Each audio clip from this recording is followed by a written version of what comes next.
लगा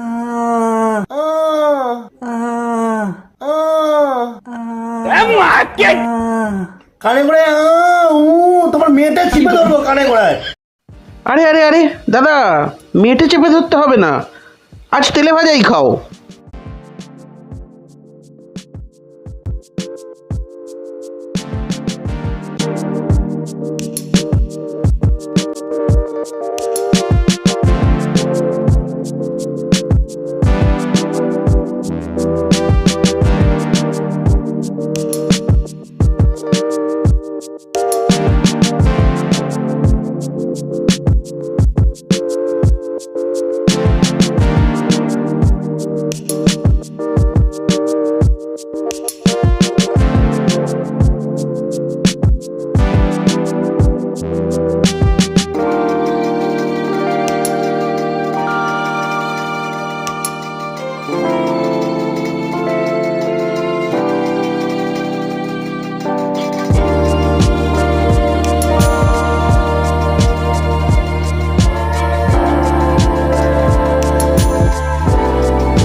আজ সন্ধ্যের টিফিন চা, চপ, এই ছোট ছোট সিঙ্গাড়া, আর এর সঙ্গে আছে চাটনি।